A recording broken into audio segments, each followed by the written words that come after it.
Bentornati amici sul mio canale. In questo nuovo video andiamo a pitturare questo ceirano 50 cm della ditta GB Modelli in scala 1:72. Iniziamo subito. Dipingiamo con il nero. Questo carro lo dipingiamo interamente, sempre utilizzando il nostro aerografo. Cerchiamo di coprire tutto con una mano non troppo pesante. Con del bianco poi andiamo a variare il colore e a cominciare a realizzare le prime luci. Questa tecnica bianco e nero è una tecnica molto particolare che ci permette, come abbiamo visto anche negli altri video, di creare dei contrasti già prima del colore base. Anche in questo caso utilizziamo sempre l'aerografo.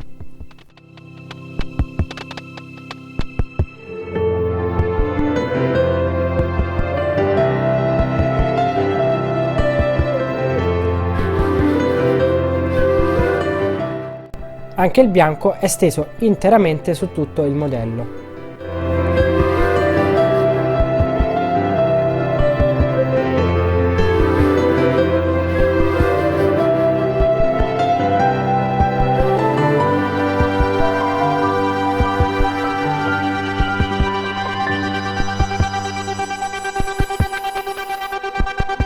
Cercando per quanto possibile di realizzare dei primi contrasti.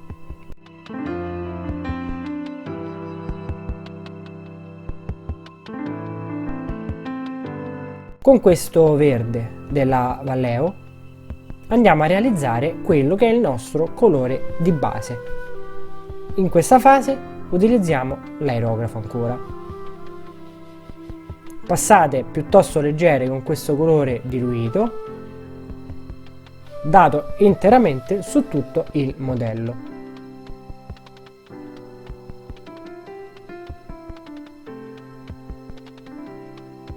Ovviamente andiamo a pitturare anche i nostri particolari.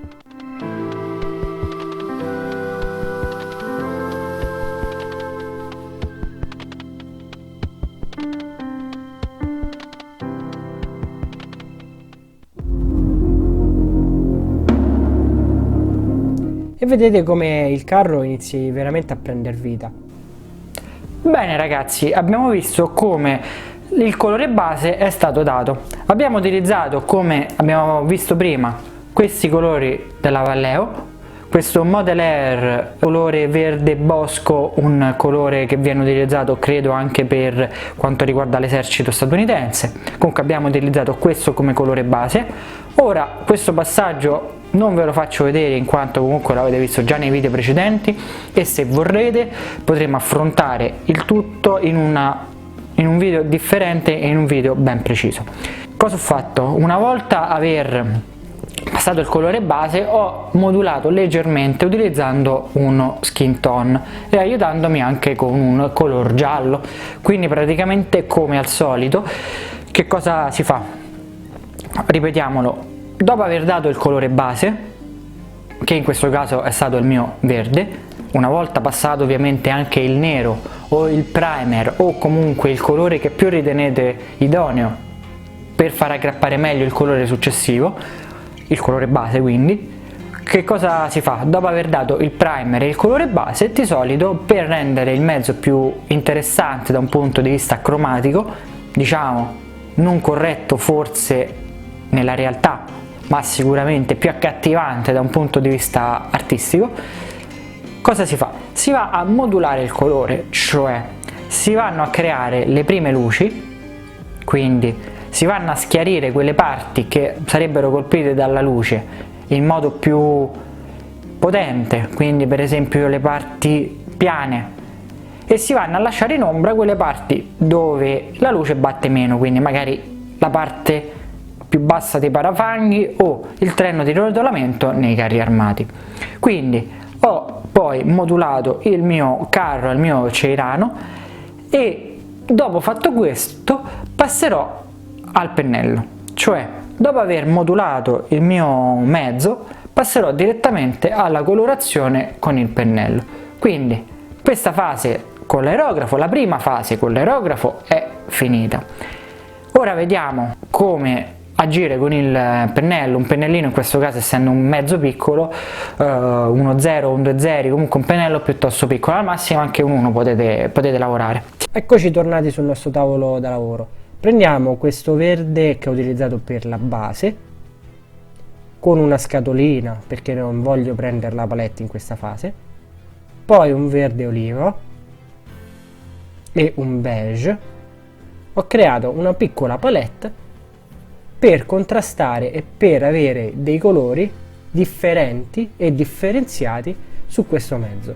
Quindi ho cominciato a colorare il cassone, le assi del cassone, i supporti esterni del cassone e altri piccoli particolari.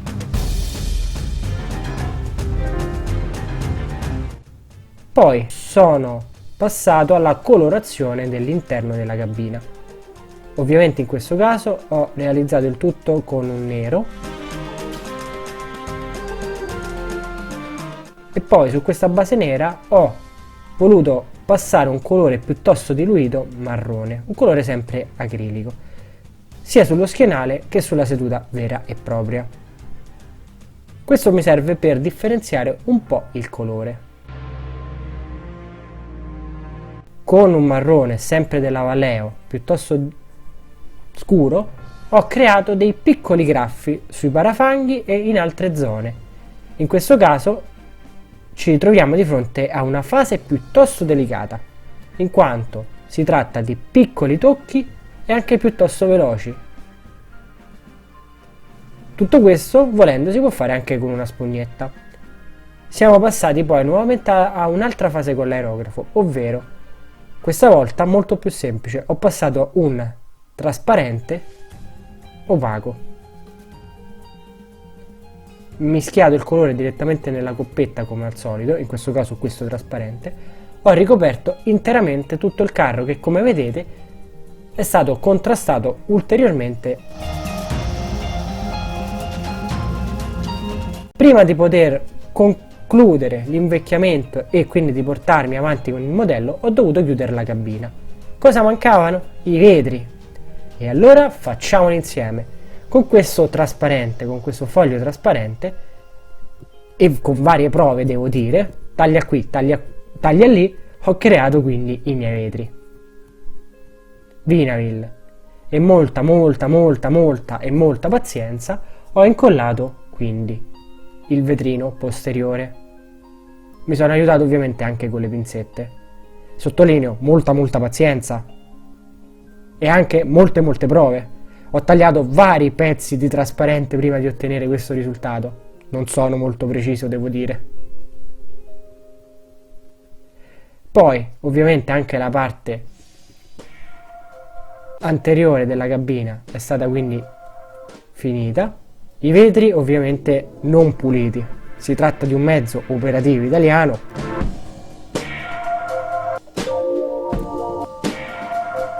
E ho fatto le prove per vedere come chiudere il tutto.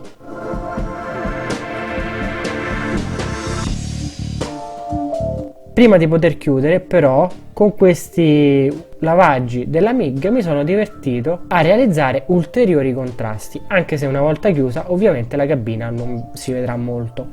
Ho quindi con questo color marrone scuro fatto dei lavaggi sia sulla parte bassa dello chassis sia allo stesso tempo anche sui sedili. Come avete notato poi ho sbavato sulla portiera esterna. Come ho fatto in questo caso a riprendere quella sbavatura? Semplicemente con un cotton fioc ben strizzato imbevuto in acquaraggia. Sempre con un lavaggio della MIG ho voluto realizzare un ulteriore gioco di colore, sempre dei contrasti che potessero rendere il mezzo più interessante e accattivante. Infine un po' di pigmento è stato utilizzato nella parte bassa della cabina per creare quel polvericcio che sicuramente è in tutti i camion. E perché non deve essere un camion della seconda guerra mondiale? Anche in questo caso con un piccolo pennello ho preso il pigmento e depositato direttamente lì dove volevo.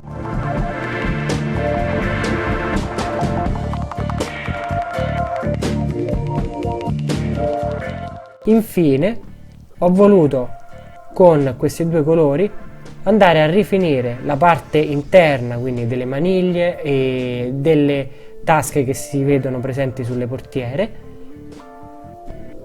per andare comunque a avere un minimo di contrasto e un colore più chiaro in queste zone che sono più in vista. Quindi anche in questo caso ho lavorato sempre di pennello e con molta attenzione.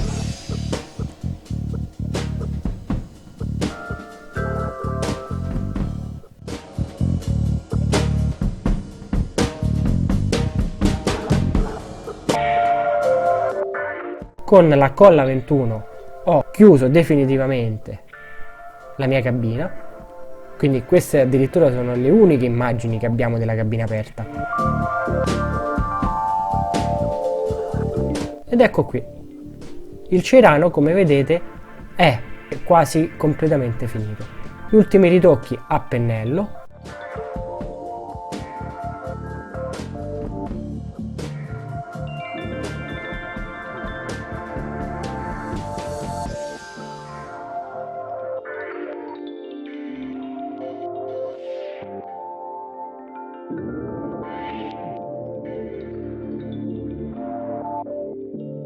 E potremmo quindi dire di fatto che la fase di montaggio è stata realizzata, la fase di pittura è stata realizzata, non ci resta che far vedere nel prossimo video la fase di invecchiamento e di weathering. Io spero che come al solito questo video vi sia piaciuto, vi lascio alle ultime immagini del mezzo, ci vediamo in un prossimo video per la realizzazione degli ulteriori passaggi. Intanto grazie per la visione e buon modellismo a tutti!